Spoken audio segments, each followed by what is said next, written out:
Hack boss Prasanna Shankar का पारिवारिक महासंग्राम। 6 महीने तक पत्नी का अनूप के साथ अफेयर। अमेरिका में तलाक और बेटे की कस्टडी का विवाद। सिंगापुर पुलिस ने प्रसन्ना को निर्दोष पाया। रिपलिंग के को फाउंडर प्रसन्ना शंकर ने अपनी पत्नी पर गंभीर आरोप लगाए हैं। उन्होंने दावा किया कि पत्नी का अनूप नाम के व्यक्ति के साथ 6 महीने से अफेयर चल रहा था। पत्नी दिव्या ने भी प्रसन्ना पर कई गंभीर आरोप लगाए हैं, जिनमें रेप और बेटे को अगवा करने जैसे संगीन आरोप शामिल हैं। प्रसन्ना ने अमेरिकी कोर्ट से बेटे की कस्टडी जीती है और अब पूरी तरह से कानूनी लड़ाई लड़ने की तैयारी कर रहे हैं। अब ये देखना होगा कि ये जंग अदालत में किस दिशा में जाती है।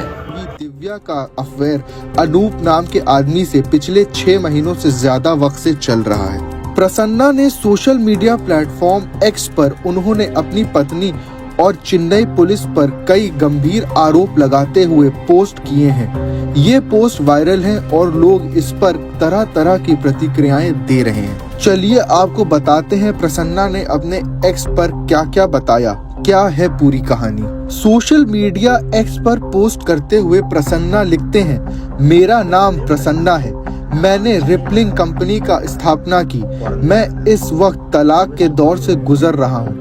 अभी मैं चेन्नई पुलिस से भाग रहा हूँ और तमिलनाडु के बाहर छिपा हुआ हूँ। ये है मेरी कहानी। प्रसन्ना ने आगे लिखा, लेकिन हाल ही में हमारा रिश्ता टूट गया है जब मुझे पता चला कि मेरी पत्नी अनूप नाम के आदमी के साथ 6 महीनों से अफेयर में थी।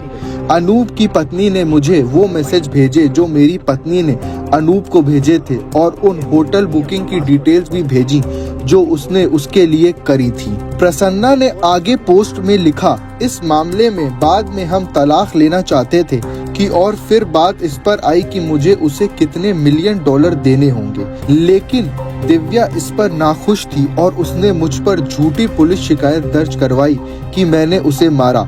बाद में उसने और झूठे आरोप लगाए कि मैंने उसका रेप किया। इसके बाद उसने आरोप लगाया कि मैंने उसकी न्यूड वीडियो वायरल कर दी।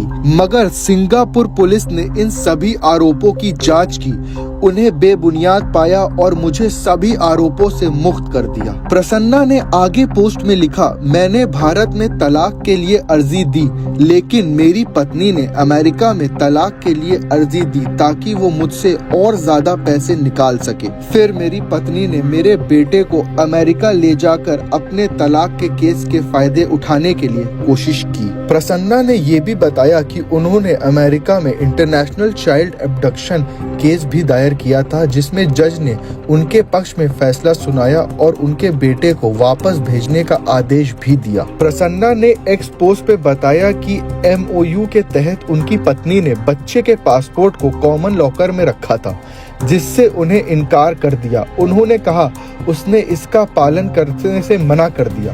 दिव्या का दावा था कि MOU वैलिड नहीं है और वो ज्यादा चाहती हैं और डिवोर्स की अर्जी दाखिल करने के लिए दोबारा अमेरिका जाएंगी। प्रसन्ना आगे लिखते हैं कि चिंतित होकर मैं कोर्ट गया और कहा कि मैं अपना बच्चा तभी लौटाऊंगा जब बच्चे का पासपोर्ट कॉमन लॉकर में जमा कर दिया जाएगा। मगर उनकी एक्स वाइफ ने कोर्ट में हाजिर होने से इनकार कर दिया, बल्कि वह रात 10 बजे मेरे होटल आ गई और मेरे बेटे को 10 मिनट के लिए लॉबी में बुलाने की कोशिश की, जिसे मैंने रोक दिया।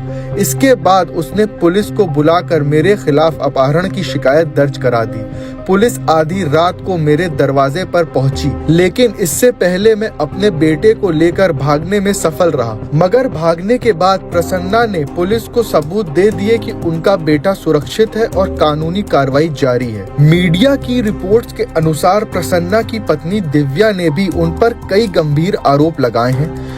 उन्होंने अपने आरोपों में कहा, मेरा पति सेक्सुअल पर्वर्ट है और उसने मेरे बेटे को अगवा किया। चेन्नई पुलिस के सामने दिव्या ने अपने पति पर आरोप लगाए कि उनके पति ने उनके 9 साल के बेटे को अगवा कर लिया है। सोशल मीडिया पर वायरल एक वीडियो में दिव्या ने प्रसन्ना पर सेक्सुअल पर्वर्ट होने का भी आरोप लगाया है। इसके अलावा दिव्या ने आरोप लगाए कि उनके पति ने अमेरिका में सेक्सुअल हरासमेंट के आरोप में गिरफ्तारी के बाद अपनी नौकरी गंवाई थी। दिव्या ने ये भी आरोप लगाया कि प्रसन्ना हिडन कैमरा से महिलाओं की न्यूड वीडियोस बनाता था। आपको बताते चले कि प्रसन्ना ने आज ही अपने एक्स अकाउंट पर ट्वीट करते हुए बताया कि पुलिस कमिश्नर ने आश्वासन दिया है कि कोई गिरफ्तारी नहीं होगी और चाइल्ड हिरासत को अदालत में छोड़ देंगे। बस जांच करना चाहते हैं कि असली अपहरण हुआ या नहीं हुआ। मेरे पिताजी अपने घर वापस लौट रहे हैं। मैं उत्पादन काम करने के लिए वापस आ रहा हूं। आप सभी के समर्थक के लिए बहुत बहुत धन्यवाद।